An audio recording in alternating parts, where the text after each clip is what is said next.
क्या देश में बेरोजगारी, बाढ़ की तबाही और ध्वस्त होती शिक्षा व्यवस्था जैसे ज्वलंत मुद्दों से जनता का ध्यान भटकाने के लिए वंदे मातरम जैसे प्रतीकों पर राजनीति की जा रही है? और जब नन्हे मुन्ने मासूम बच्चे अपने बुनियादी अधिकारों, पक्के भवनों और पीने के साफ पानी के लिए सड़कों पर उतरने को मजबूर हैं, तो आखिर सरकारें मौन क्यों हैं?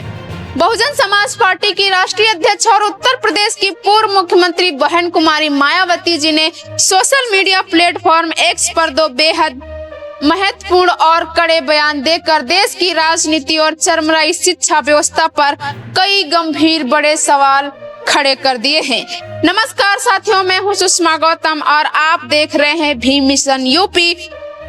तो चलिए अब इस पूरे मामले को विस्तार से समझते हैं कि आखिर बहन मायावती जी ने अपने इन बयानों में क्या कहा है, सरकारों की नीयत और नीतियों पर क्या सवाल उठाए हैं और इसका सामाजिक राजनीतिक असर क्या होने वाला है।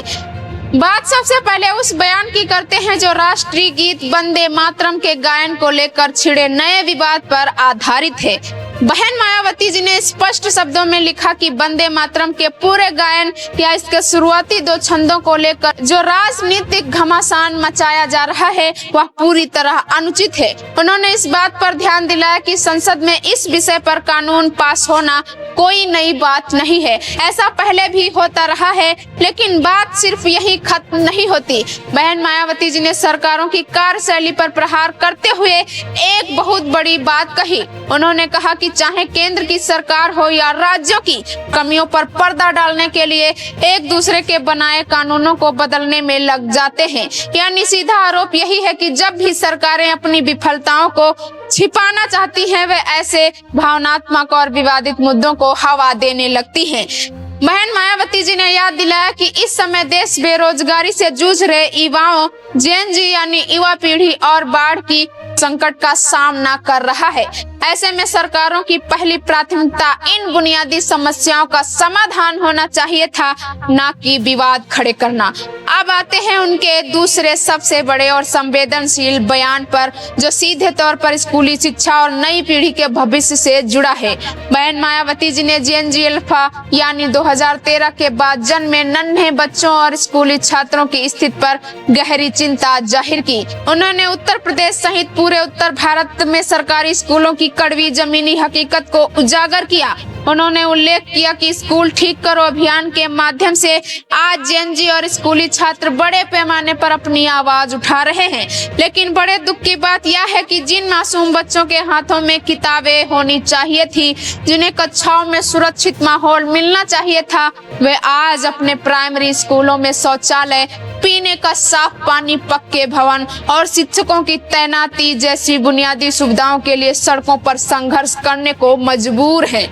इसी संदर्भ में बहन मायावती जी ने बाबा साहब डॉक्टर भीमराव अंबेडकर जी के ऐतिहासिक संदेश को याद दिलाते हुए कहा कि परम पूज्य बाबा साहब डॉक्टर भीमराव अंबेडकर जी के शिक्षित बनो के आह्वान के कारण शिक्षा विशेष रूप से बहुजन और शोषित समाज के लिए हमेशा से सर्वोच्च प्राथमिकता रही है।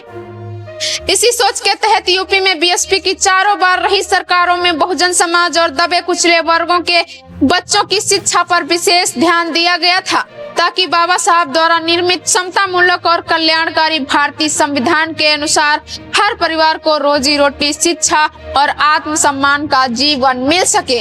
लेकिन आज की सरकारों पर सीधा सवाल उठाते हुए उन्होंने कहा कि सरकारी स्कूलों की व्यवस्था सुधारने के बजाय हजारों सरकारी स्कूलों को बंद किया जा रहा है।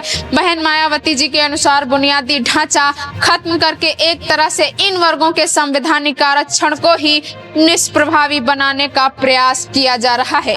यही वजह है कि आज नन्हे मुन्ने बच्चे खुद अपने अधिकारों के लिए मुखर होकर आंदोलन कर रहे हैं।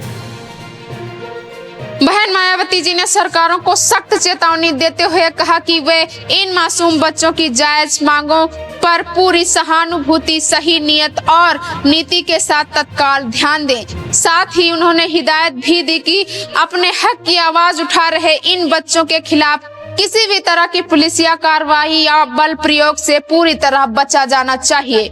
अगर इस पूरे घटनाक्रम का निष्पक्ष विश्लेषण करें तो बहन मायावती जी के ये दोनों बयान देश के वर्तमान माहौल पर सीधा प्रहार करते हैं। एक तरफ जहां भावनात्मक मुद्दों को तुल्ग देकर मुख्यधारा की राजनीति चलाई जा रही है, वहीं दूसरी तरफ बुनियादी शिक्षा का ढांचा चरमरा रहा है। जब सरकारी स्कूल बंद होंगे या उनमें सुविधाएं नहीं होंगी तो इसका सबसे पहला और सीधा नुकसान बहुजन शोषित और गरीब समाज के बच्चों को ही उठाना पड़ता है।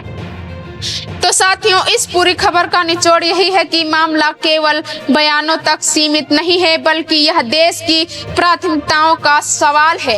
एक तरफ वंदे मातरम के नाम पर सियासत हो रही है तो दूसरी तरफ अपने मौलिक अधिकारों के लिए सड़कों पर उतरते नन्हे बच्चे हैं। अब सबसे बड़ा सवाल यही है कि क्या सरकारें इन मासूमों की पुकार सुनकर शिक्षा व्यवस्था में सुधार करेंगी या फिर जनहित के मुद्दों को नजरअंदाज करके राजनीतिक बयानबाजी ही जारी रहेगी। आगे इस पर सरकारों का क्या रुख रहता है, इस पर हमारी लगातार नजर बनी रहेगी। आप इस पूरे मामले को किस तरह से देखते हैं? क्या आपको भी लगता है कि शिक्षा जैसे बुनियादी मुद्दों को छोड़कर विवादित मुद्दों पर राजनीति करना सही है? अपनी राय हमें कमेंट बॉक्स में जरूर दीजिए और ऐसी ही निष्पक्ष, तथ्यपूर्ण और बहुजन हित से जुड़ी खबरों के लिए हमारे YouTube channel Bhim mission UP को सब्सक्राइब जरूर करें। मैं सुषमा गौतम बहुत जल्द फिर मिलूंगी ऐसी ही बड़ी खबर के साथ। तब तक के लिए देखते रहिए भीम मिशन यूपी। जय भीम, धन्यवाद।